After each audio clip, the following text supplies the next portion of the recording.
Hi friends, this is Syed. Welcome to my channel. ఈరోజు మనం 1951 నుంచి 1957 వరకు ఉన్న 5 రూపీ నోట్ గురించి మనం మాట్లాడుతున్నాము. సో ఇంకా మనం దీని మ్యాటర్లోకి వెళ్ళినట్టయితే కనుక దీని సైజ్ వచ్చేసి 127/73 mm వస్తుంది. ఈ నోట్ వచ్చేసి ప్రజెంట్ చెల్లుబాటులో లేదు. సో ఈ నోట్ వచ్చేసి ప్రీవియస్ నోట్కి దీనికి వచ్చేసి మనకు కొద్దిగా చేంజెస్ అనేవి ఉంటాయి. సో ఆ చేంజెస్ ఏంటి అనేది మనం ఒకసారి నోట్ని అబ్జర్వ్ చేద్దాం. సో ఫస్ట్ వచ్చేసి మనం ఒకసారి నోట్ని చూసినట్టయితే ఇక్కడ రిజర్వ్ బ్యాంక్ ఆఫ్ ఇండియా అని కింద వచ్చేసి మన ఇండియన్ లాంగ్వేజెస్ ఉంటాయి. సో అలాగే దాని కింద వచ్చేసి మనకు పిక్చర్లో కొన్ని జింకలు అనేటివి ఉన్నాయి, 3 జింకల దాకా.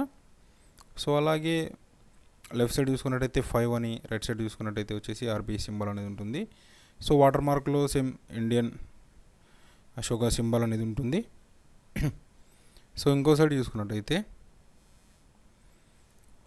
సేమ్ ప్రీవియస్ నోట్ ఉన్నట్టే సేమ్ ఉంటుంది. రైట్ సైడ్ వచ్చేసి అశోక సింబల్ కిందనే మనకు సీరియల్ నెంబర్ అనేది ఇవ్వడం జరిగింది. సో సెంటర్లో మిడిల్లో చూసుకున్నట్టయితే రిజర్వ్ బ్యాంక్ ఆఫ్ ఇండియా అని 5 రూపీస్ నోటు ఇలాగే ఉంటుంది. లెఫ్ట్ సైడ్ వచ్చేసి మనకు వాటర్ మార్క్ అనేది ఉంది. సో అది ఫ్రెండ్స్. ఇంకా మనం దీని వాల్యూ చూసుకున్నట్టయితే మీకు స్క్రీన్ మీద కనబడుతుంది కదా, 300 to 700 వరకు దీని వాల్యూ అనేది ఉంది. ఇది నేను చెప్పే వాల్యూ కాదు, ఇది ఒక ఇంటర్నెట్లో మీరు ఎక్కడ చూసుకున్నా కానీ ఈ వాల్యూ అనేది ఉంటుంది. ఏదో ఫేక్ వెబ్సైట్లో చూసినారంటే కనుక మీకు ఇంకా ఎక్కువనే ఉండొచ్చు, మీ కళ్ళు జిగేలనే రేట్లు కానీ ఉంటాయి. సో అది. ఇంకా మీ దగ్గర ఈ నోట్ ఉందంటే కనుక ప్లీజ్ కామెంట్ చేయండి.